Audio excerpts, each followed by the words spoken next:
함께 다시 하나님 말씀 히브리서 1장 1절에서 3절까지의 말씀입니다. 하나님의 영광의 광채이신 그리스도라는 제목으로 오늘 히브리서 말씀 두 번째 시간 함께 말씀 나누기 원합니다. 저희는 지난 시간에 히브리서의 개관을 살펴보면서 히브리서에서 가장 중요한 것은 바로 유대 그리스도인들이 낙심하고 어려움과 고난을 겪으면서 그들이 또 유대교로부터 오는 많은 핍박 속에 그들이 믿는 믿음의 신앙이 바른 것인가에 대한 회의를 갖게 되고, 때로는 회의만이 아니라 때로는 그들이 믿었던, 최초에 믿었던 그리스도에 대한 믿음을 버리고 돌아서는 그런 배교의 현상까지 일어나는 사건을 보면서 히브리 기자는 사도 바울이 썼을 확률도 있지만 어쨌든 히브리 기자는 바로 그러한 유대인들을 향하여 믿음을 굳게 지킬 것에 대해서 강조하고 그들을 격려하고, 그리고 그들이 믿는 믿음의 대상이 누군가, 그 믿음의 대상을 분명히 알아야 된다라는 것을 강조하고 있습니다. 그래서 히브리서 전체는 바로 믿음의 대상에 대한 확증입니다. 그 믿음의 대상이 누굽니까? 바로 하나님의 아들이신 예수 그리스도. 그래서 지난 시간에 하나님의 아들에 관한 부분을 저희가 강조해서 살펴보았습니다. 그래서 2절에 보면 이 모든 날 마지막에는 아들을 통하여라는 이 말씀을 통해서 하나님께서 말씀하셨다라는 것을 살펴봤습니다. 유대인들이 그렇게 신뢰하고 믿었던 선지자들, 그래서 유대인들이 그 선지자들의 이야기를 듣고 또한 그 예언을 듣고 그들은 그 신앙적 확신을 가졌지만은, 그러나 그 선지자들보다 더 마지막에 하나님께서 말씀하시는 통로가 누군가, 바로 마지막 종지부를 찍는 통로는 바로 하나님의 아들이시다라는 것을 말씀하고 있습니다. 하나님의 아들이 이제 등장하면서 그 하나님의 아들은 누군가, 지난 시간에 그 첫 번째 부분만 살펴봤습니다. 2절 후반절에 보면 이 아들을 만유의 상속자로, 후사로 세우셨다. 하나님의 아들이 누군가? 만유의 후사다라는 것을 살펴봤습니다. 만유의 후사이기 때문에 그분은 이 모든 만물의 사실은 주권자다, 주제자다. 그런데 더 나아가서 우리가 예수 그리스도 안에 있으면 우리도 함께 그리스도와 함께 그 하나님의 나라 만유의 후사에 동참하는 조건이 된다. 그런 엄청난 사건을 살펴봤습니다. 그럼 오늘은 좀 더 그 하나님의 아들에 대해서 히브리 기자는 강조하고 있습니다. 1절부터 3절까지는 굉장히 중요한데요. 이 1절부터 3절까지에 있어서는 바로 예수 그리스도가 어떤 분이신가, 그 아들이 어떤 분이신가를 기독론적으로 또한 교리적으로 설명을 하고 있습니다. 그 다음에 보면 2절 후반절이죠. 또 그로 말미암아 모든 세계를 지으셨느니라. 그 아들이 어떤 분인가를 설명하면서 모든 세계를 그로 말미암아 지었다, 세계를 지었다라는 그 말씀을 하고 있습니다. 아들이 어떤 분인가? 세상을 창조하신 분이라는 것입니다. 세상 창조는 누가 합니까? 하나님만이 하십니다. 그런데 그 아들도 세상을 창조를 했다는 것입니다. 이것은 무엇을 말하고 있냐면 바로 예수 그리스도의 신성을 말하고 있는 것입니다.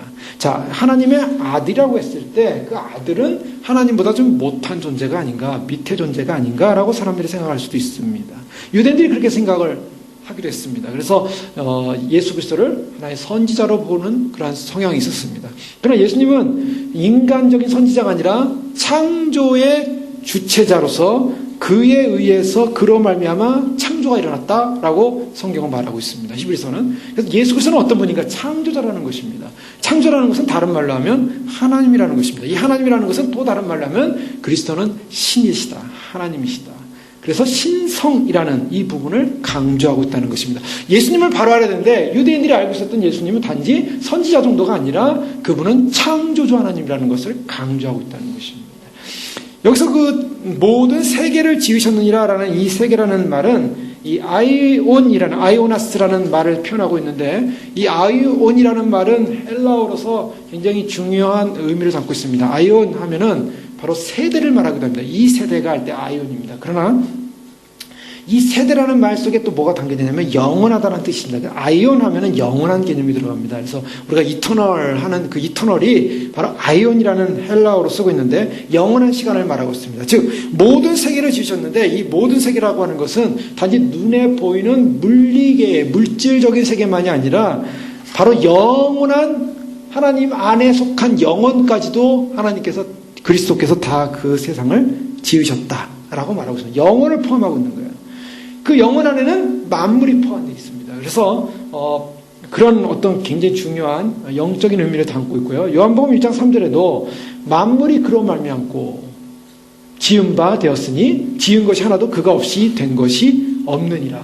그에 의해서 모든 것이 만들어졌다. 예수님의 이 만물의 창조자라는 것을 요한도 강조하고 있습니다. 골로새서 1장 1절에서도 만물이 그에게 창조되되 하늘과 땅에서 보이는 것들과 보이지 않는 것들과 혹은 보좌들이나 주관들이나 정사들이나 권세들이나 만물이 다 그로 말미암고 그를 위하여 창조되었다라고 말하고 있습니다. 만물이 그에게서 창조되되 그가 누굽니까? 예수 그리스도입니다. 그래서 골로새서에서 예수 그리스도에 의해서 이 세상이 창조되었고 하늘과 땅 보이는 것과 보이지 않는 세계, 보이지 않는 영적 세계, 예수 그리스도에서 창조됐다는 것입니다. 보좌들이나 주관들이나 정사들이나 권세들, 이 땅에 보이는 모든 세상의 그런 지도체계, 정권체계, 그리고 정치체계만이 아니라 보이지 않는 하나님 나라의 모든 질서체계도 예수 그리스도에서 만들어졌다. 얼마나 위대한 창조주인가를 우리는 알 수가 있습니다. 우리 하나님은 우리 예수님은 그냥 보통 분이 아니라 이 모든 보이지 않는 하늘과 땅의 모든 질서 가운데, 모든 정권 가운데, 모든 영혼까지도 다 그리스도가 창조하셨다라는 것을 강조하고 있습니다. 우리가 믿는 그리스도는 바로 그런 분입니다. 그러니까 하나님보다 조금 못한 분인데 우리가 그 못한 분이신 아들을 믿는 것이다 아니라 하나님 그분, 창조자이신 그분, 전능자이신 그분, 창조의 본질이신 그분을 믿고 있다라는 것입니다. 그것이 바로 우리 믿음에 대한 분명한 신뢰를 하게 한다는 것입니다. 우리가 믿는 대상이 그냥 좀 약한 대상이다라면 우리가 굉장히 불안하지 않겠습니까? 그러나 우리가 믿는 대상은 약한 대상이 아니라는 것입니다.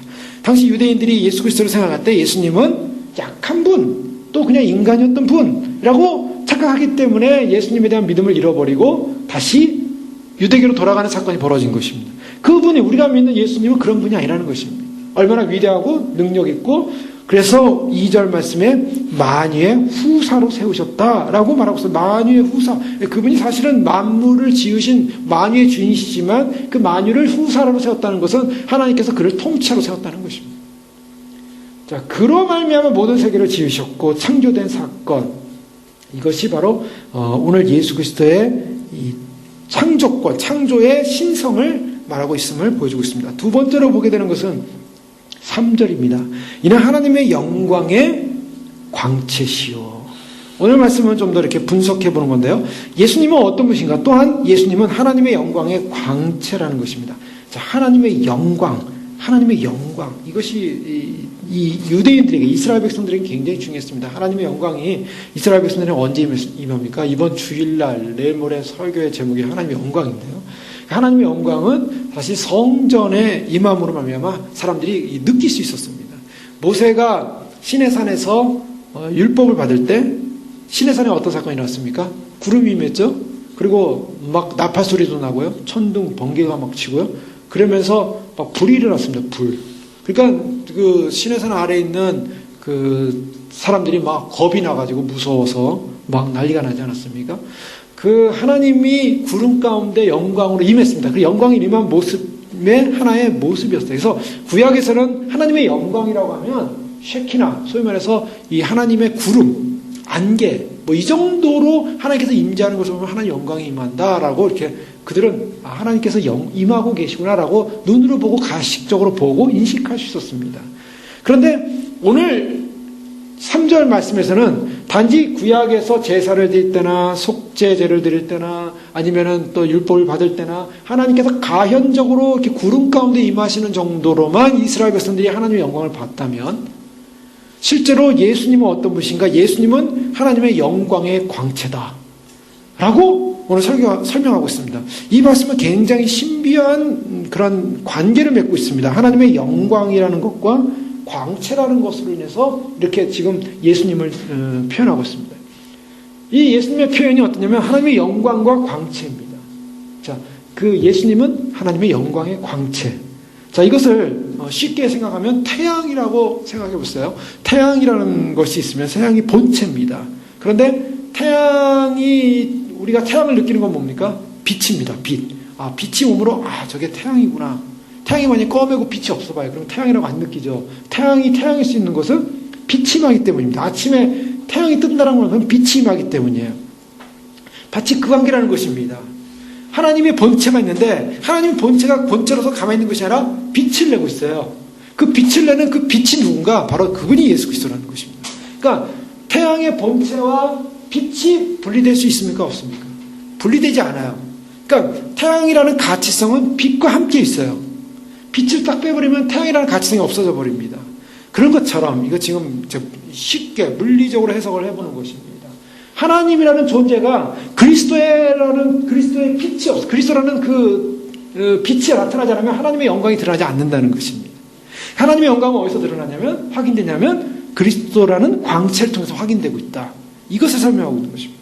그렇다면 이것은 어떤 성질을 갖고 있냐면 그 본성에 있어서는 같다는 것입니다. 하나님과 그 광채는 사실은 같은 성질이다. 태양과 그 빛이 같은 에너지라는 하나의 같은 성분으로 해석을 해본다면 사실은 그 본체와 또 빛은 또 다른 개념일 수도 있겠죠. 그러나 그 속성에 있어서는 같다. 그것을 예수님께서 어떻게 말하면 요한복음 10장 30절에서 아버지와 나는 하나다 이렇게 표현하고 있습니다. 같다라는 것입니다. 아버지와 나는 같다. 이 말이 어마어마한 말씀입니다. 예수님은 하나님이라는 것입니다. 자, 이 부분에 있어서 영광의 광채다라고 할 때 그 영광과 광채가 사실 하나라는 거예요. 이 하나님의 영광이 바로 있음으로 말미암아 광채가 드러나는 것이고 그 광채는 하나님의 영광 때문에 또 광채가 나는 것이고 바로 이거 하나됨을 말하고 있습니다. 두 번째로 보면 이 태양이라는 것이 존재하고 있는 동안 빛은 존재하겠습니까? 안 하겠습니까? 빛은 존재한다고 하는 것이죠. 태양이 만약에 존재하지 않아 봐요. 태양이 식어봐요. 그럼 빛은 존재하지 않을 것입니다. 마치 그런 것처럼 하나님이 존재하고 있는 이상 그의 광채는 함께 존재하는 것입니다. 태양이 존재하는 동안 예수 그리스도도 존재하는 것입니다. 요한복음 1장 1절에 태초에 말씀이 계시니라. 이 말씀이 하나님과 함께 계셨으니. 자, 아버지와 나는 하나다라는 이 하나 개념과 또 다르게 또 뭐라고 말하고 있냐면 함께 있었다라고 표현하고 있어요. 그렇죠? 하나는 아직 완전히 하나죠. 그럼 둘이 아니죠. 그 성품, 속성에서 같다라는 것입니다. 그런데 하나님과 내가 함께 있었다라는 어떤 표현하고서 같이 존재하고 있다는 것입니다. 태양이 존재하면 빛이 존재하듯이 아버지 하나님이 있으니까 아들 바로 하나님 예수 그리스도가 함께하고 있다라는 것을 표현하고 있습니다.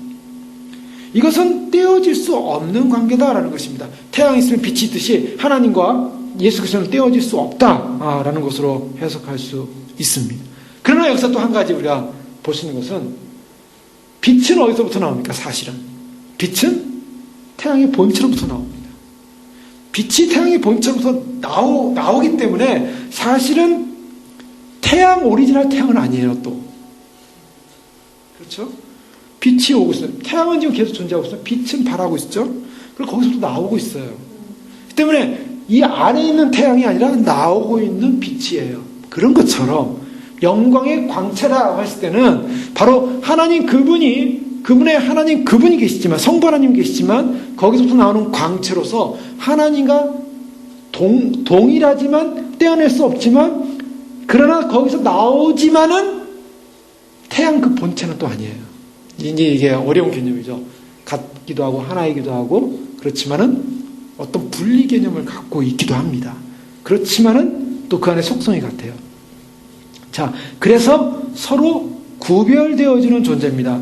구별되어지는 존재로서 요한복음 5장 17절에 예수께서 저에게 이르시되 내 아버지께서 이제까지 일하시니 나도 일한다. 아버지가 일하시니 나도 일한다. 뭔가 구별된 존재로서의 일을 하고 있다라는 것을 예수님께서 말씀하고 있는 걸 보게 됩니다. 더 나아가서 태양과 광채는 서로 구별되지만 그 구별되는 그 존재로서 밝음 자체가 태양이 아니듯이 바로 광채 자체가 태양이 아닌 바로 하나님이 아닌 바로 구분되는 그분 예수께서 저에게 이르시되 내 아버지께서 이제까지 나도 일한다 라고 지금 설명했죠. 그 다음에 태양의 모든 영광은 또 뭐에 있냐? 광채에 있다. 또 영광은 뭐냐? 지금 다시 이제 최종적으로 와서 그러면 태양이라는 것이 그 영광이 뭐냐? 태양은 빛을 발하는 데 있습니다. 오늘 아침에 보니까 캠트레일을 막 뿌려놔가지고 아침에 그 학교 이렇게 라이드하러 가는데 보니까 막 어둡더라고요. 그래서 구름이 많이 꼈나 하고 이렇게 하늘을 봤더니 구름이 아니에요. 이거 캠트레일 완전히 밤새도록 뿌려놓은 거예요. 그랬더니 좀 지나니까 다 없어졌어요. 그랬더니 지금 막 뿌리고 있어요. 내일 아침에 좀 흐릴 거예요. 이게 태양이 가려지는 거예요.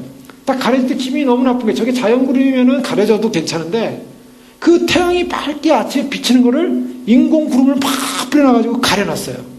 그러니까 날씨가 흐리더라는 거예요. 흐리니까 기분이 안 좋아요. 왜요? 이것은 밝아야 될 태양이 빛이 가려진 거예요. 인간은 그런 일을 하고 있습니다. 지금 하나님의 영광의 빛을 가리는 일을 하고 있어요. 그리스도에 오시는 길의 빛을 가리는 것, 바로 인간의 사악함이죠. 이것이. 자, 태양의 영광은 어디 있는가? 광채에 있듯이 태양이 빛날 때 그것이 영광이듯이 태양이 태양입니다. 태양이 빛을 안 내고 있어요. 그러면 태양이요라고 사람들이 하겠습니까? 태양이라고 안 하죠. 저게 왜 이렇게 시커먼가? 왜 빛을 안 내나? 태양이 빛만 조금만 어두워져도요, 이 막 그 지구의 온도가 막 4도 5도씩 떨어진다고 하지 않습니까? 4도 5도만 떨어져도 이 웬만한 생물들이 다 죽는다고 합니다. 그 엄청난 거예요. 태양이 조금만 구름에 의해서 가려져서 오랫동안만 구름만 가려져도요, 지구 전체 온도가 떨어지는 거예요. 그래서 옐로스톤이 폭발해서 이 북미권을 싹 덮어버리면 웬만한 이 북미권에 있는 생물들은 다 죽는다는 거예요. 사람은 뭐 물론이고 동물, 생물 다 죽게 됩니다. 그 정도로 이 태양의 빛이 중요해요. 자, 그런데 이 태양의 영광은 뭐냐? 빛인 것처럼 바로 하나님의 영광의 광채, 즉 하나님의 영광은 어디냐? 그리스도의 광채를 통해서 드러나고 있다는 것입니다. 그리스도의 광채를 통해서 발현되고 있다는 것입니다. 즉 하나님의 영광은 어디 있는가? 그리스도에게 있다는 것입니다. 그리스도가 하나님의 영광을 드러내고 있다는 거예요. 만약 그리스도가 안 계시면 하나님의 영광이 드러나지 않는다는 거예요. 그만큼 그리스도는 위대한 분이라는 것입니다. 사람들이 하나님을 믿는데 그리스도를 안 믿는다. 이것은 있을 수 없는 얘기래요. 왜냐하면 하나님의 영광 자체가 그리스도에게 나타나기 때문에. 그래서 고린도 후서 4장 6절에 보면 어두운 데서 빛이라 하시던 그 하나님께서 예수 그리스도의 얼굴에 있는 하나님의 영광을 아는 빛을 우리 마음에 비추셨느니라. 자, 사도 바울은요, 예수 그리스도의 얼굴에 뭐가 있냐면 하나님의 영광을 아는 빛이 있대요. 예수 그리스도를 볼 때 우리는 누굴 봅니까? 하나님의 영광을 본다는 것입니다. 하나님의 영광.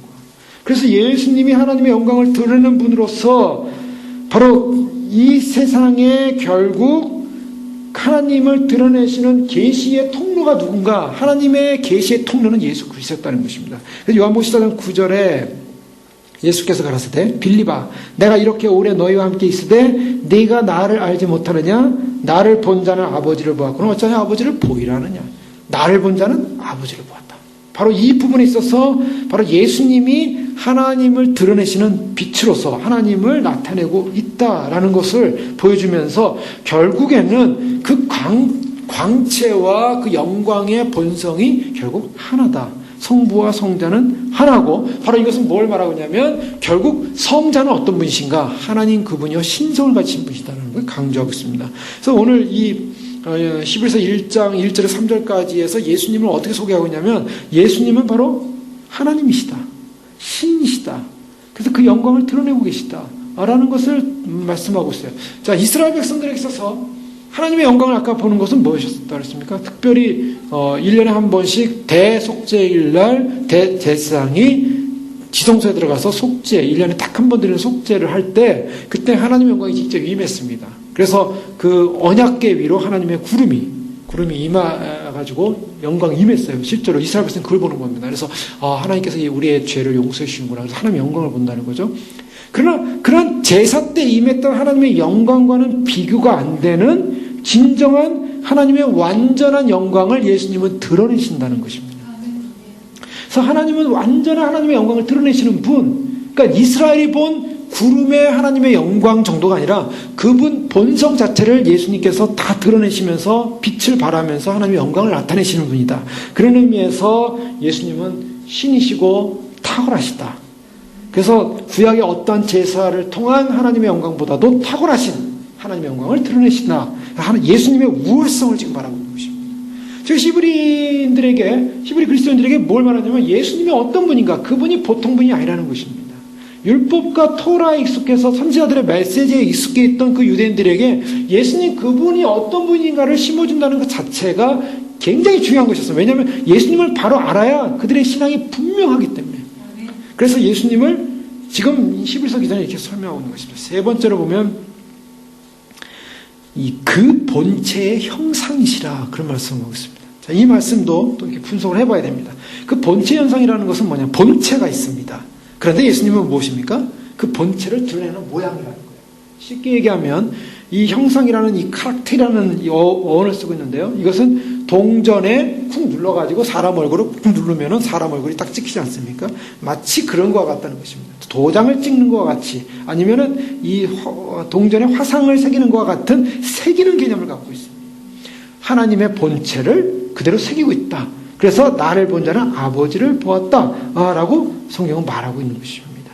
결국 디모데전서 6장 10절에 보면 오직 그에게만 죽지 아니함에 있고 가까이 가지 못할 빛에 거하시고 아무 사람도 보지 못하였고 또 볼 수 없는 자신이 그에게 존귀와 영원한 능력을 돌리도다. 하나님에 대한 그런 영광의 말씀을 하면서 골로새서 1장 15절에는 그는 보이지 아니하시는 하나님의 형상이요 모든 창조물보다 먼저 나신 자니. 즉 하나님의 형상을 드러내는 분이 누군가?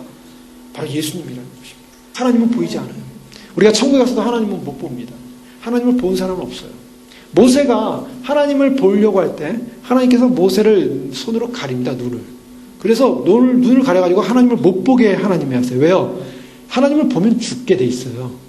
하나님을 보는 사람도 없지만 하나님을 보는 자는 죽어요. 그러니까 하나님의 그 영광이 어마어마하기 때문에 하나님 볼 수 있어요. 이게 우리의 죄성. 피조세계가 하나님 보기가 어렵다고요. 그래서 그 하나님 앞에 있는 그룹들 보세요. 눈을 가리고 있잖아요. 눈을 가리고 발을 가리고 날고 있어요. 6개 날개가. 왜 눈을 가렸을까? 그 눈을 가리는 건 하나님의 영광을 차마 못 보는 거예요. 그래서 눈을 가리는 것입니다. 바로 그런 개념이 있어요. 그런데요, 모세가 하나님의 영광을 못 보고 하나님께서 가린 다음에 하나님께서 지나갔을 때 모세가 뭘 봅니까? 하나님의 등만 봐요. 그게 성경이에요. 근데 그 정도만 봤는데도 모세가 시내산에 내려갈 때 어떤 역사가 일어났습니까? 얼굴에서 막 빛이 나기 시작하는 거예요. 빛이. 그러니까 사람들이 놀래가지고요, 막 그 빛을 감당을 못해요. 자, 하나님의 등만 봤어도 얼굴에서 피조세계에 빛이 나요. 어마어마한 사건이죠. 그 빛을 너무나 신비하게 생각하니까 모세가 얼굴을 수건으로 가렸다 그랬어요. 왜? 하나님 그분을 봐야 되는데 모세의 빛을 보고 있으니까. 그래서 하나님께 영광을 가릴까봐 얼굴을 가리는 것입니다. 그리고 그 빛은 어떻게 됐습니까? 그 빛은 오래 갔습니까? 오래 가지 못했습니까? 얼마 지나지 않아서 사라졌어요. 잠깐 있다가 사라진 거예요. 그러나 그리스도는 계속해서 하나님의 빛을 드러내고 있습니다. 하나님의 영광을 빛을 드러내시고 그분을 바로 보여주고 있어요. 하나님을 보여주고 있는 거예요. 요한복음 1장 18절에 본래 하나님을 본 사람이 없을 때 아버지 품속에 있는 독생하신 하나님이 나타내셨느니라. 독생하신 하나님이 하나님을 본 사람 아무도 없는데 예수님을 통해서 나타내셨어요. 빌립보서 2장 6절에 그는 근본 하나님의 본체시나. 예수님이 하나님의 본체예요. 하나라는 그 말씀이 맞죠. 하나님과 동등됨을 취할 것을 여기지 아니하시고 낮아지셔서 오셨다라고 말씀하고 있죠. 자, 하나님 그분을 드러내는 하나의 형상으로서 그의 안에 신성의 모든 것이 충만으로 거한다. 골로새 2장 9절 신성의 모든 것이 충만으로 거한다고 말하고 있습니다. 자, 그 다음 말씀 보면요. 그 다음 말씀은 예수님은 어떤 분이신가? 그의 능력의 말씀으로 만물을 붙드신다라고 말하고 있습니다. 자, 여기는 굉장히 중요한 말씀이 있죠. 자, 만물을 붙들고 계신다. 이것은 무엇을 말합니까? 만물에 대한 주재권자, 행정권자라고 하는 거죠. 만물을 붙들고 계신 분. 자, 영어 성경, 킹제임스 버전은 upholding이라는 말을 써있을 겁니다. 이것은 뭐냐면, 떠받치고 있다는 거예요. 떠서 받치면서 붙들고 있다. 밑에서 이렇게 밑에 들고 있는 거예요. 밑에서. 그래서 이것을 이렇게 들고 계신 분이라고 표현하고 있어요. 어떤 면에서 신인 동영론적인 표현이에요.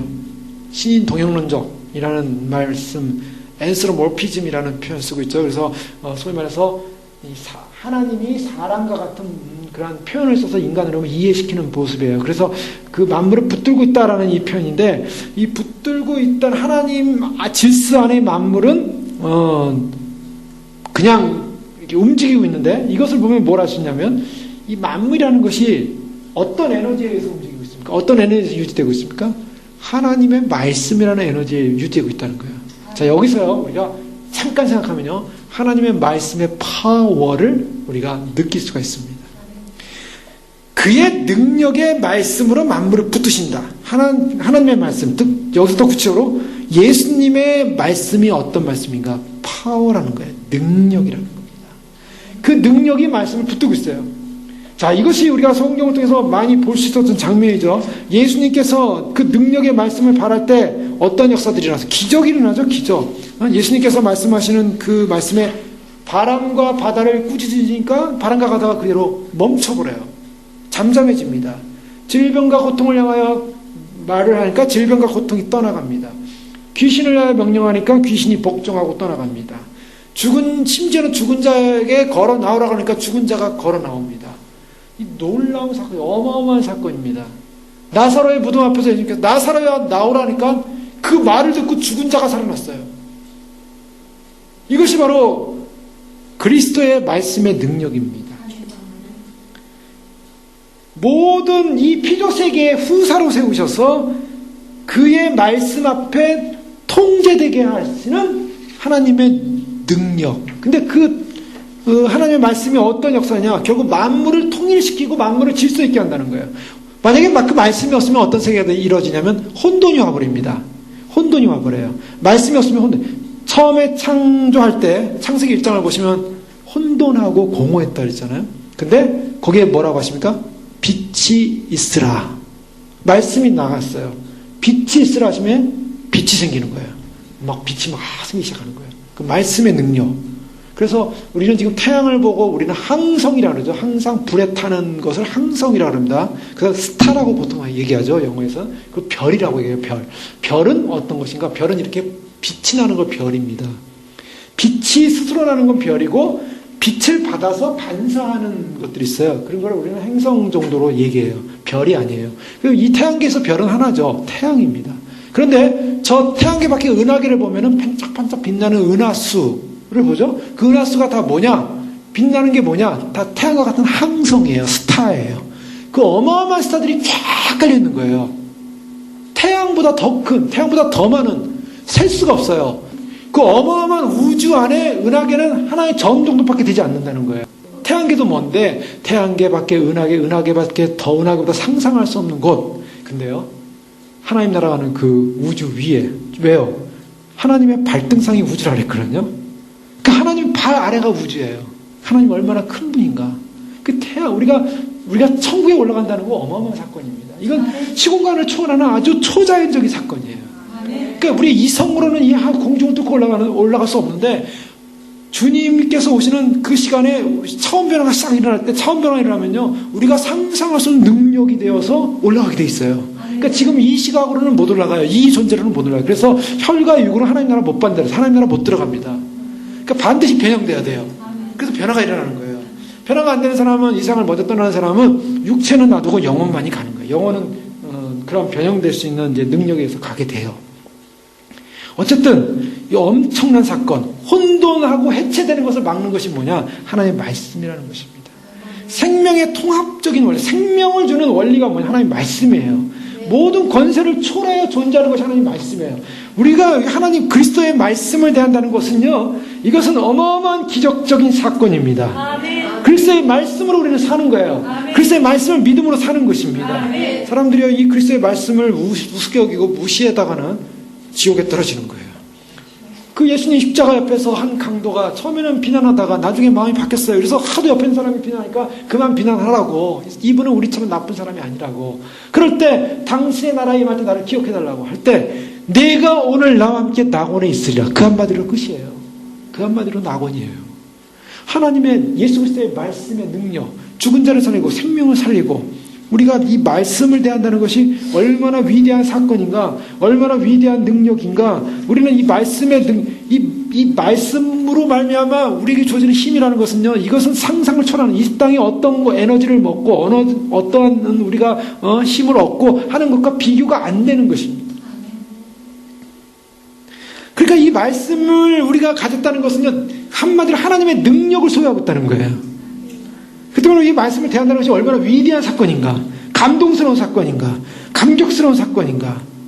말씀을 막 읽고 싶죠. 그런 말씀이 일어나야 돼요. 그래서 내가 이 말씀을 더 가까이 하리라. 이 말씀을 더 나의 것으로. 왜요? 근데 이 말씀이 능력으로 파워 있게 오려면요, 한 가지 딱 조건이 있어요. 그 조건이 뭔지 아세요? 말씀에 대한 순종입니다. 이게 파워를 나타내요. 자, 주님께서 빛이 있으라 했을 때 빛이 어떻게 했습니까? 순종했어요.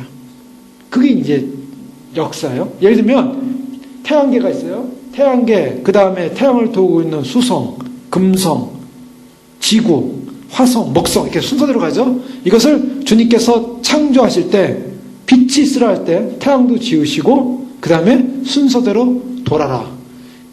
이 말씀까지 성경 안 나와 있지만 그 의미를 담고 설명하신 거예요. 창조하신 거예요. 그럴 때 어떻게 됩니까? 창조 이후로 태양을 중심으로 해서 수성, 금성, 지구, 목성, 화성, 목성, 여기서요 똑같은 궤도를 따라서 돌고 있어요. 자, 이 도는 게 멈췄습니까? 안 멈췄습니까? 안 멈추고 있어요. 달도 돌고 있어요. 여러분, 달이라는 것이 얼마나 신비로웁니까? 저는 왜 떠 있나 그랬어요. 그냥 밤에 아름답게 보이려고, 시 쓰게 하려고. 예? 사람들이 밤에 달을 보면서 심심하니까, 그래서 빛이 큰 거 하나 보면서 좀 시를 쓰면서, 이렇게 사람들이 그랬잖아요, 예전에. 달빛을 보면서 그런데요, 그게 왜 있는가?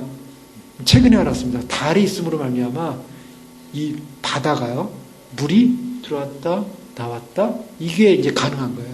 물이 들어왔다 나왔다 하는데 달이 가까우냐 뭐냐에 따라서 물이 많이 들어왔다 적게 들어왔다, 조류가 막 바뀌어요.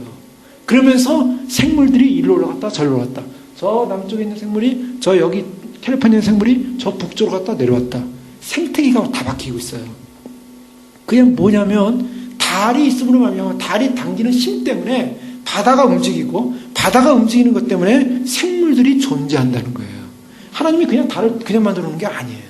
이것은 창조의 법칙 속에 생명을 유지하는 관계예요. 달이 딱 떨어져 버리면 바다에 있는 생물 다 죽어버립니다. 이게 어마어마한 사건이 아니겠습니까? 우리가 상상할 수 없는 일들이에요. 그러니까 하나님이 그냥 태양을 만들어 놓고 그냥 달을 만들어 놓은 게 아니에요. 그게 바로 정확한 하나님의 계획 속에서, 질서 속에서 주님의 명령에 의해서 순종하기 때문에 가능한 거예요. 근데 이제까지 인간들이 죄를 졌지만 하나님께서 일반 은총 가운데 이 모든 우주 만물 자연을 그 질서 가운데 움직이고 계세요. 근데 질서가 깨지기 시작했습니다.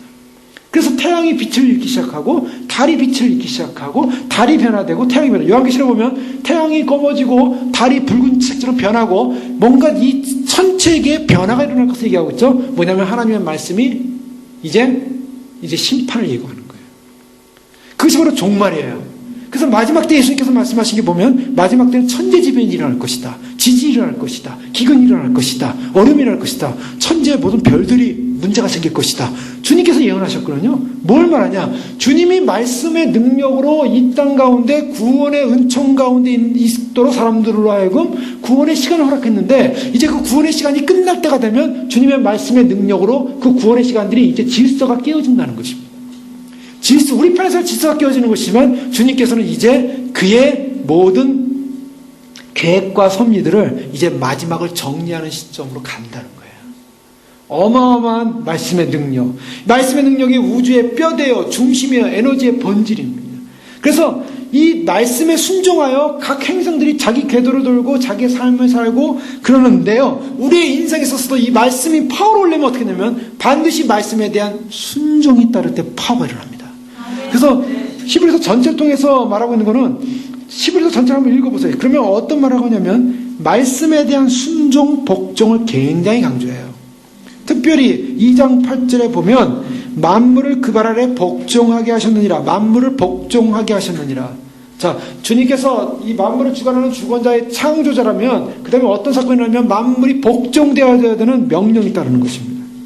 또 2장 2절에 보면 천사들을 통해 하신 말씀이 견고하게 되어 모든 범장과 순종하지 아니함이 공정한 보응을 받고, 순종하지 아니함이라는 이 순종에 관련된 부분을 다루면서요, 또 계속적으로 보면 3장 14절에 하나님이 누구에게 맹세하사 그의 안식에 들어오지 못하려 하셨느냐? 곧 순종하지 아니하던 자들에게가 아니냐. 순종하지 않는 사람들은 결국 안식에 못 들어가더라는 것입니다. 4장 6절에 보면 그러면 거기에 들어갈 자들이 남아있거냐? 복음 전함을 먼저 받은 자들은 순종하지 아니함으로 말미암아 들어가지 못하였으므로, 이 순종하지 않기 때문에 못 들어간다 그랬어요. 그런데요, 생명을 주시는 예수님은 어떤 분이셨는가? 5장 8절 말씀 보십시오.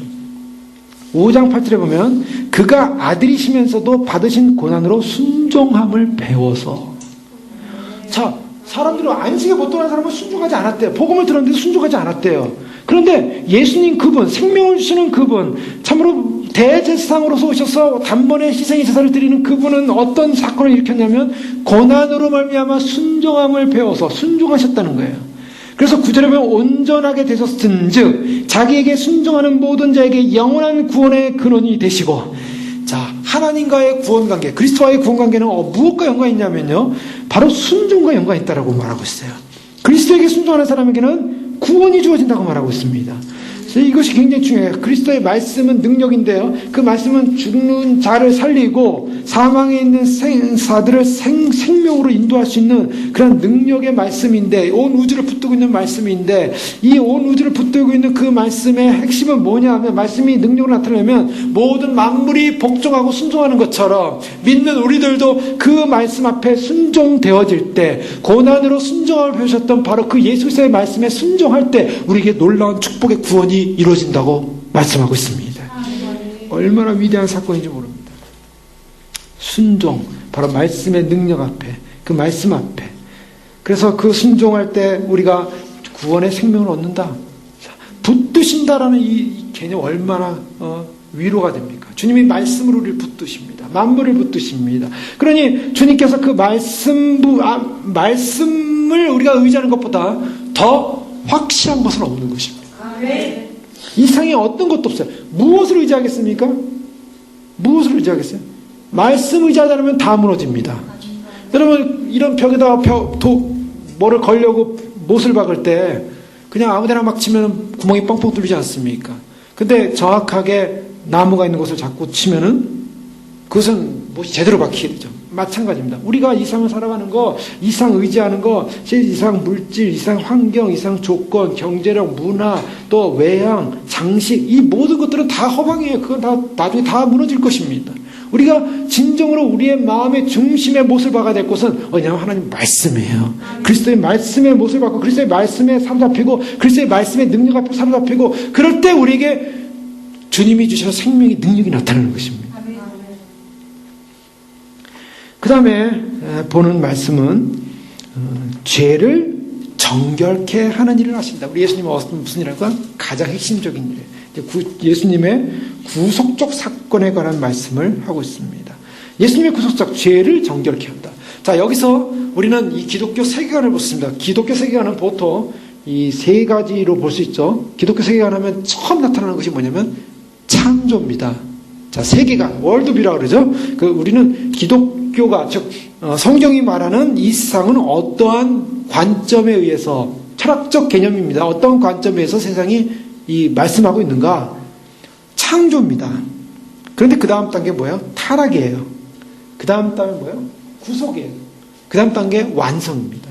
자, 이것이 기독교 세계관이에요. 그런데 창조, 타락, 구속 이 세 가지만 이제 정확하게 나타나고 있는데, 오늘 이 히브리서 1장 1절에서 3절까지도 기독교 세계관을 설명하고 있어요.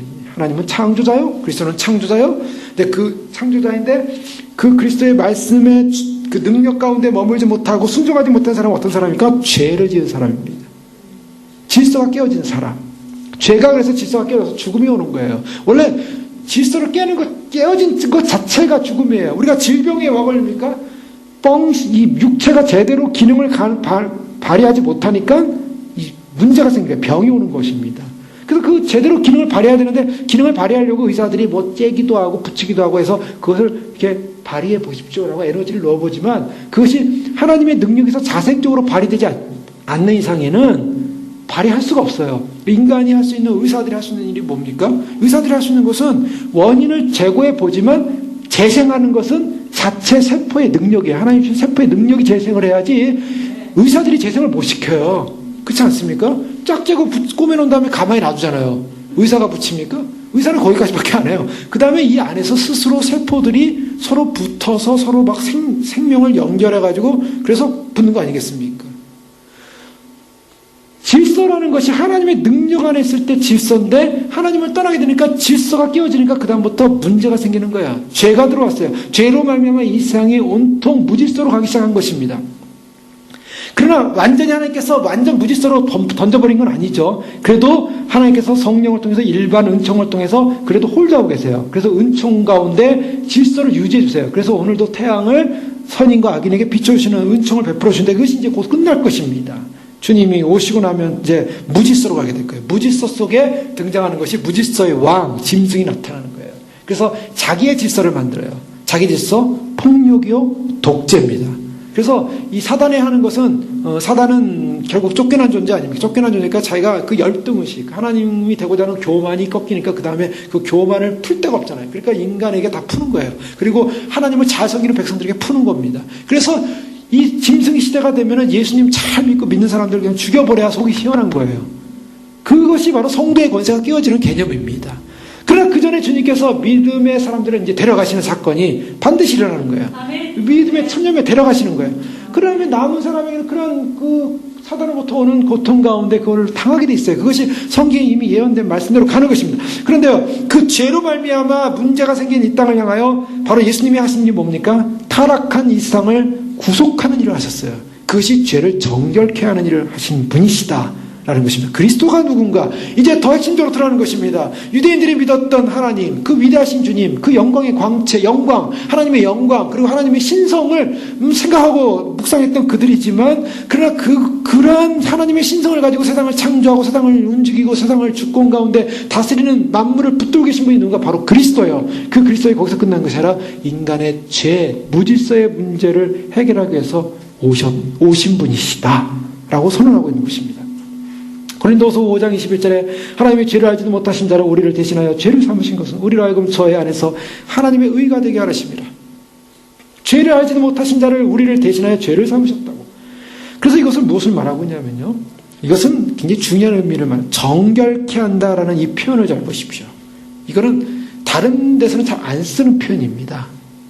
죄를 정결케 한다, 죄를 용서한다라는 표현을 하죠. 그래서 정결케 한다라는 표현을 썼다는 것은 이것은 뭐냐면 유대적 사고예요. 그래서 뭐냐면 모세의 율법에 의해서 레위기에 보면은 죄를 지은 사람이나 부정한 사람들에게 행하는 것은 정결 예식이에요. 정결케. 즉 희생 제사라고 하는 것은요, 어떤 의미에서 보면 육체가 지은 부정한 것을 씻는 일이 희생 제사예요. 그래서 그 제사의 의미 속에는 이 육체의 죄, 육체가 지은 죄, 육체의 더러움을 씻는 작업이다. 이렇게 보면 돼요. 영적인 문제를 해결합니까? 못합니까? 레위기의 율법에서 제사를 지낼 때 영적인 문제를 해결할까요? 못할까요? 영적인 문제 해결하잖아요. 영적인 문제를 해결하잖아요. 영적인 문제가 해결되면요, 예수님 오실 필요가 없었어요.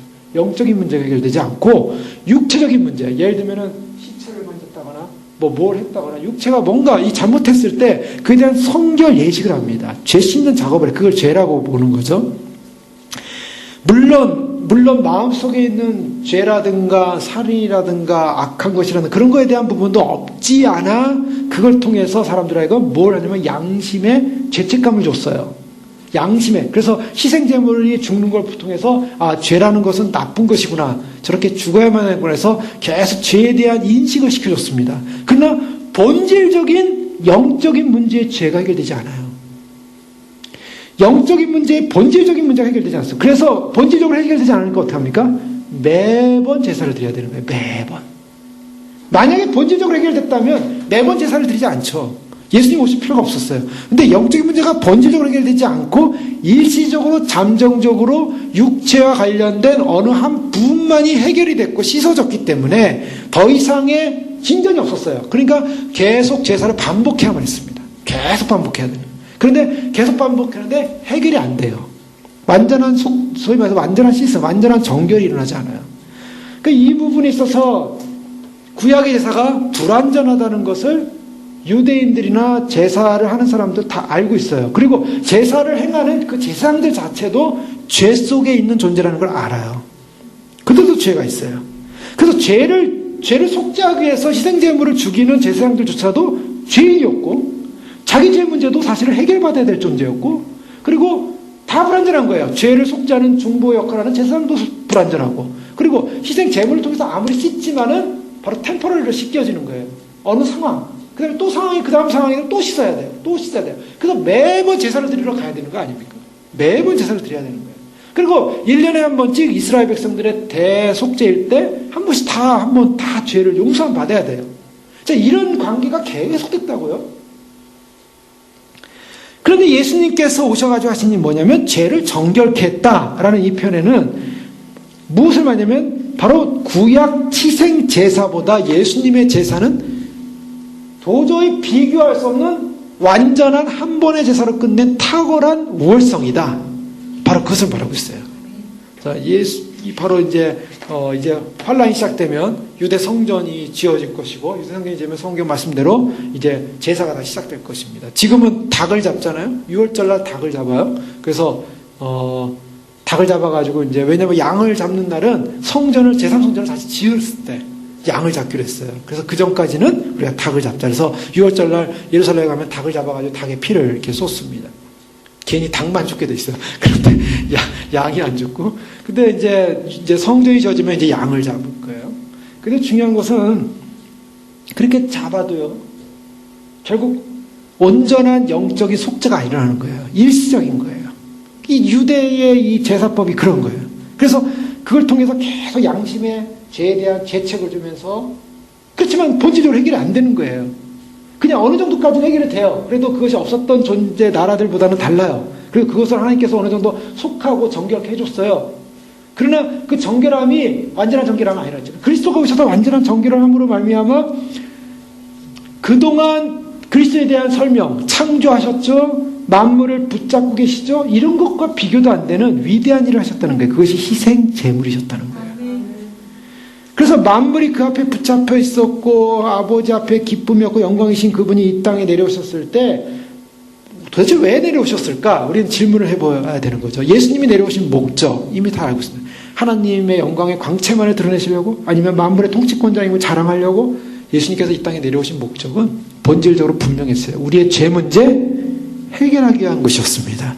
죄 문제 해결하는 그것, 바로 그래서 히브리서 9장 22절에 보면 율법을 쫓아 거의 모든 물건이 피로서 정결케 되나니, 모든 물건이 그래요. 물건. 그러니까 이게 뭐냐면 이 겉으로 나타나는 안에 영적인 부분을 다루는 것이 아니라, 모든 물건이 피로서 정결케 되니 피 흘림 없으니 사함이 없느니라 라고 하면서, 결국 이 정결케 하는 이 정결 예식이 바로 구약의 피를 흘림으로 말미암아, 양털과 우수초를 취해가지고 이렇게 뿌림으로 말미암아, 뭐 이런 것들을 통해서 어느 정도 씻어지는 정결 예식이 계속 이루어졌는데, 이 정결 예식을 완전하지 못하고 무엇을 바라고 있어요? 예수님께서 우리를 정결케 하는 것을 모형으로 보고 있었다는 것입니다. 그래서 예수님께서 정결케 하시는 일을 하셨습니다.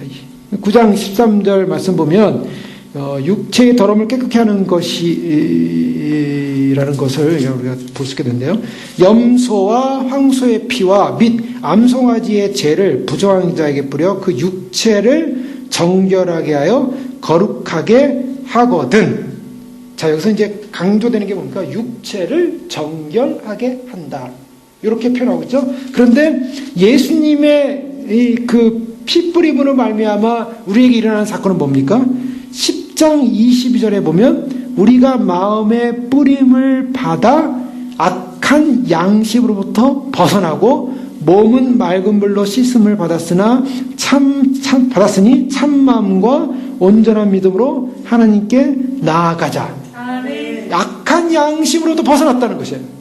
자, 이 과거의 그러한 희생 제물을 통한 것은 육체의 씻음을 가져왔지만, 그러나 예수 그리스도의 희생 제사를 통해서 우리에게 뿌림을 받는, 그리스도의 보혈의 피가 우리가 뿌림을 받는 사람에게는 악한 양심으로부터 벗어난 사건이 나타났다는 것입니다. 그래서 9장 14절에 보면 하물며 영원하신 성령으로 말미암아 흠없는 자기를 하나님께 드린 그리스도의 피가 어찌 너의 양심을 죽은 행실에서 깨끗하게 하고 살아계신 하나님을 섬기게 하지 못하겠느냐. 자, 앞에 13절은 염소와 황소의 피, 암송아지 피가 우리의 육체를 정결하겠다. 그랬는데 비교하고 있죠. 13절과 14절. 그런데 성령으로 말미암아 흠없는 자기를 드신 예수 그리스도의 피는 우리의 양심으로 죽은 에서 우리를 깨끗게 한다. 영적인 문제 해결한다는 것입니다. 자, 이 부분이 탁월하다. 즉 구약의 제사로서는 도저히 터치할 수 없는 양심의 문제까지, 영적인 문제를 씻을 수 있고 해결할 수 있고 정결케 할 수 있는 능력이 그리스도의 보혈의 피에 있었다는 것을 선언하는 것입니다. 엄청난 희생의 속죄였습니다. 그래서 대속죄에 대해 예표됐던 모든 그런 그 죄 씻음에 대한 정결의 예식이 성취되는 사건, 바로 예수님을 통해서 성취된 것입니다. 바로 그것이 죄를 정결케 하는 일을 하셨다. 요한일서 1장 7절에 보면 저가 빛 가운데 계신 것 같이 우리도 빛 가운데 행하면 우리가 서로 사귐이 있고 그 아들 예수의 피가 우리를 모든 죄에서 깨끗하게 하실 것이요. 예수의 피가 우리를 깨끗하게 하신다. 그래서 이제는 어떻게 하라고 합니까? 예수의 피가 우리를 깨끗하게 하시기 때문에 예전에 율법에서는 강조하는 게 뭐였습니까? 행하라. 이것을 행하라. 이렇게 행하라. 이렇게 가서 제사를 드려라. 이렇게 행하라. 여기 더 이상 하지 마라. 그래서 이것이 행위가 강조됐어요. 그런데 이제 히브리서에 와서는 어떻게 강조됩니까? 예수 그리스도를 믿으라. 그가 어떤 분인가를 이해하라.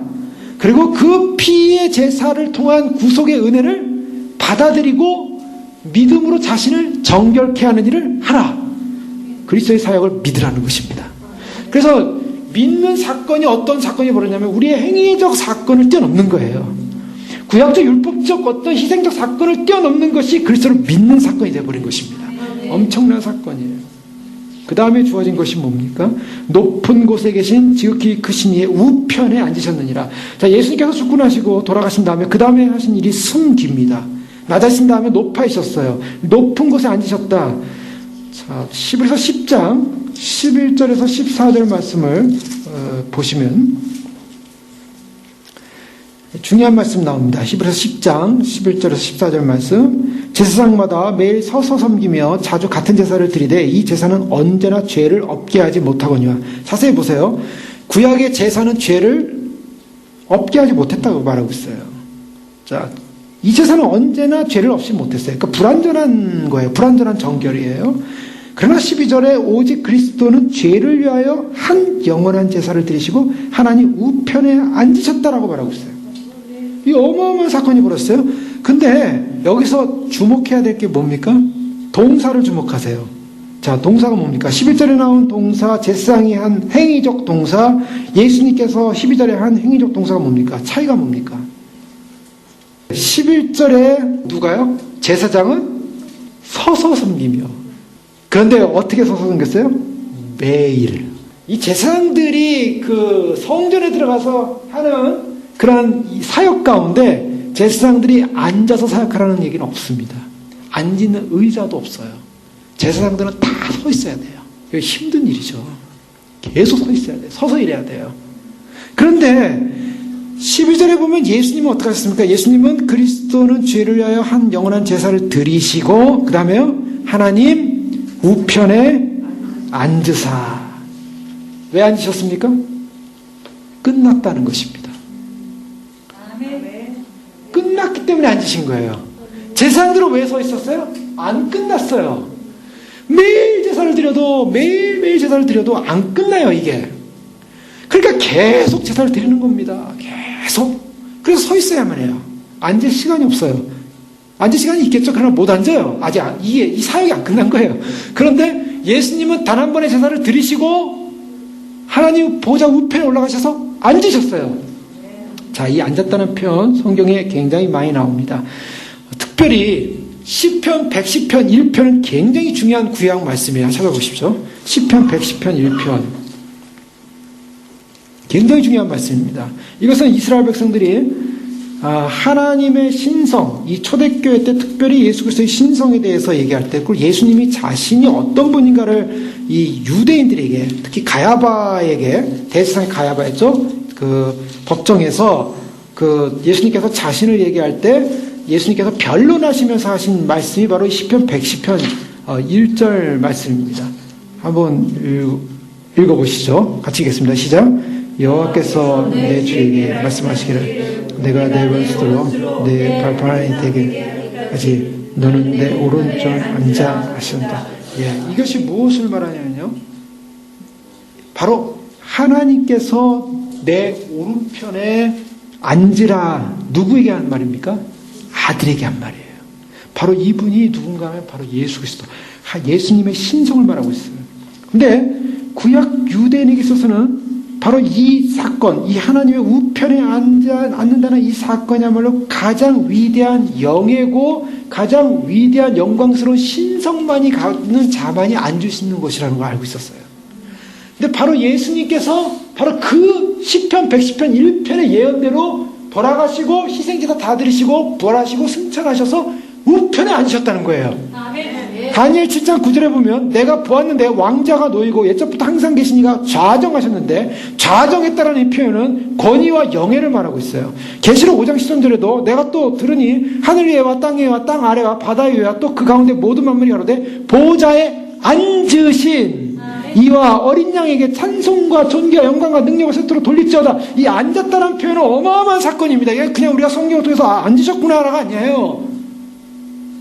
이것은 그리스도의 신성을 말하고 하나님의 신성을 말하고 있고, 이미 모든 사역을 끝내시고 통치하시고 다스리시는 하나님 그분이 완성하신 구속의 사건을 말하고 있어요. 어마어마한 사건. 그것을 히브리서 오늘 1장 3절에서 죄를 정결케 하시는 일과 높은 곳에 계신 지극히 크신 이의 우편에 앉으셨느니라. 시편 110편 1편이 이루어졌다는 거예요. 바로 그 시편 110편 1편의 그분, 내가 너에게 명하노니 내 우편에 앉으라는 그 대상이 누군가? 바로 그분이 예수 그리스도였다는 거예요. 이것이 그분이 메시아라는 것입니다. 이걸 사람들이 눈을 열려서 봐야 돼요. 예수님께서 마태복음 26장 64절에 사형과 부활을 목전에 두고 가야바 앞에서, 대제사장 앞에서 예수님이 뭐라고 말씀하시냐면, 예수께서 가라사대 내가 말하였느니라. 그러나 내가 너에게 이르노니 이후에 인자가 권능의 우편에 앉은 것과 하늘 구름을 타고 온 것을 너희가 보리라. 예수님께서 이제 십자가형을 방하시고 돌아가시는 이 바로 직전 앞에, 대제사장 앞에서, 바로 유대인 대제사장 최고 지도자 앞에서 인자가 권능의 우편에 앉은 것과 하늘 구름을 타고 오는 것을 너희가 보리라. 내가 바로 하나님 그분이요, 그분의 아들이요, 내가 바로 메시아다. 이걸 증거하고 있었어요. 예수님의 하나님의 말씀을 전하는 선지자직, 예수님께서 만물을 통치하시는 왕직, 그리고 우리를 구속하는 제사장직, 이것을 다 드러내고 있어요. 아브라함은 세상의 후사였지만 예수님은 우주의 후사시고, 모세는 장막을 졌지만 그리스도는 온 세계를 지으셨어요. 율법은 장차올 그림자였지만 예수 그리스도는 하나님의 영광의 광채이셨어요. 모세는 이스라엘의 짐을 지었다고, 내가 너무나 이스라엘 짐을 지는데 무겁다고 라고 했지만 예수 그리스도는 만물을 붙들고 계신 분이십니다. 구약제사는 죄를 결코 없애지 못했다고 말하고 있어요. 죄를 없애지 못했지만 그리스도의 희생제사는 죄를 없앴다고 말씀하고 있어요. 이스라엘의 제사장들은 앉지 못했지만 그리스도는 앉아 계시고, 구약 제사장들은 일시적이었지만 주님께서는 영원한 단 한 번의 제사로서 끝내셨어요. 이것이 얼마나 엄청난 사건이에요. 주님께서 그래서 이제는 단 한 번의 사건으로 양심의 악을 제거하고 죄를 제거하시고, 그래서 이제는 단 한 번의 구원의 사건으로 이루신 사건. 히브리서 10장 10절 말씀 보시면 같이 한번 읽어볼까요? 히브리서 10장 10절입니다. 시작. 이 뜻을 따라 예수 그리스도의 몸을 단번에 들으심으로 말미암아 우리가 거룩함을 얻었노라. 아멘. 히브리서는 무엇을 결론을 내거냐면요, 그리스도의 십자가의 단번의 사건, 이것이 우리에게 뭘 가져왔냐면 거룩함을 가져왔다라고 말하고 있습니다. 히브리서 10장 14절 말씀 계속 보시면 그가 거룩하게 된 자들을 한 번의 제사로 영원히 온전하게 하셨느니라. 바로 우리로 하여금 무슨 사람이라고 말하냐면 거룩한 존재라고 말하고 있어요. 거룩한 사람, 그리스도의 십자가로 말미암아. 그런데요, 바로 이 사실, 이것을 갖다가 아는 사람들은 히브리서 3장 14절 말씀 읽고 우리 마치겠습니다. 3장 14절입니다. 히브리서 3장 14절. 바로 예수님, 히브리서 1장 1절에 3절까지 보여주는 바로 예수 그리스도를 만난 사람은 14절 말씀 3장 같이 있습니다. 시작.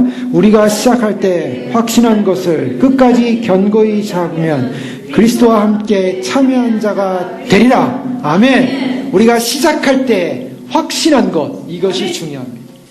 우리가 시작할 때 확신한 것, 우리가 시작한 것이 무엇입니까? 그리스도를 믿은 것입니다. 이 세상의 어떠한 것도 어떠한 상황과 상관없이 예수 그리스도가 바로 우리를 위하여 구속하게 오셨다는 이 엄청난 사건, 창조주이시고 또한 이 세상을 만물을 붙들고 계시는 왕권자이신 바로 그분이 우리를 위하여 단 한 번의 희생제사를 치르기 위해서 대세상으로 오셔가지고 아무런 율법적 사건으로도 도저히 이룰 수 없는 죄 씻음의 문제를 주님께서 단번에 제사를 이셔서 우리를 죄를 씻으신 그분이 바로 승천하셔서 하나님 보좌 우편에 앉아 계시다가 인자가 권능으로 오는 것을 보리라. 가야바 앞에서 외치셨던 바로 그분, 바로 그분에 대한 믿음을, 확신한 것을 끝까지 견고히 잡고 있으면 그리스도와 함께 참여하는 자가 되리라. 우리가 주님을 사랑합니다. 주님을 믿습니다. 그리고 주님이 다시 오신 것을 믿습니다. 주님과 함께 갑니다. 주님 오시는 날 끝까지 어떤 상황 속에서 흔들리지 않고 확고히 주님 붙잡고 있으면 주님 만나게 될 줄로 믿습니다. 주님 오시는 날 가까웠고 있습니다. 이제 이 땅의 통치자, 이 땅의 정권, 정세 잡은 하나님이십니다. 주님께서 이제 그 일을 하고 계십니다. 지금 요즘 로마 교황이 새로 뽑혔는데 예수회 출신이라고 하면서 지금 사람들이 다 흥분하고 있어요. 예수님 오시면 기다리는 사람들은 뭔가 눈에 보이고 있구나. 드디어 뭐가 나타나고 있구나. 예? 세상 사람들은 그냥 저런 예수의 출신이 누가 왔나 보다, 됐나 보다 하지만 우리는 안 그래요. 이게 눈에 보이고 있어요. 예수회는 역사적으로 볼 때 악마의 사단의 일을 했던 카톨릭의 음흉한 검은 교황이라는 말을 쓰면서까지 쓰는 2차 세계대전 여러 가지 공산주의 뒤에 다 배경을 갖고 있지 않습니까? 자, 그 왜냐? 교황권을 전 세계로 하나로 해서 교황을 최고로 만드는 것이 그들의 목표거든요. 그래서 앞으로 그런 일을 할 거예요. 종교 다원주의 운동을 통해서 교황을 최고의 권위자로 세우는 그 일을 할 겁니다. 어쨌든 우리는 지금 시간이 지나고 있지만 주님께서는 주님이 이 땅의 권세자들, 정권자들 다 다스리고 있지만 우리는 바로 만왕의 왕이시고 만주이시고 우리의 주권자이시고 우리의 생명이시고 지금 하나님 보좌 우편에 앉아 계시지만 주님께서 이제 우리를 데리러 오시는 바로 그분을 우리가 확신하고 믿고 그분을 기다리는, 그래서 끝까지 기다리는 사람이 그리스도와 함께 참여하는 자가 되리라. 그 후사가 될 것입니다. 그 신부가 될 것입니다. 할렐루야. 우리는 그분을 믿고 있습니다. 기도하겠습니다. 이 시간 기도할 때 그렇습니다. 우리의 믿음이 얼마나 귀하고 값지고 위대한 것인지, 참으로 온 땅에 창조되신, 그리고 그 창조하신 만물을 바로 주의 말씀으로 붙들고 계신 그 능력의 주님이 바로 우리를 위하여 희생하시고 우리의 모든 죄를 정결케 하시고 이제 하나님 보좌 우편에 앉아 계시는 바로 그분, 주님이 오셔서 우리를 데려가시며 주님과 함께, 주님이 옆에 그 보좌의 자리에 우리도 함께 앉아서 앉히시기 위해서 우리를 준비시키시는 주님, 그 영광의 자리에 설 수 있도록 축복하여 주시옵소서. 지상에 남지 않게 하시고 이 땅에 있지 않게 하시고 주님을 만나러 올라가시도록 그 믿음을 더하여 주시옵소서. 주님 처음에 가진 이 확신의 믿음 끝까지 지키게 하시고 끝까지 승리하게 하시고 이제 곧 오실 주님을 바라보면서 승리케 하여 주옵소서. 우리가 주여 부르기도 하겠습니다.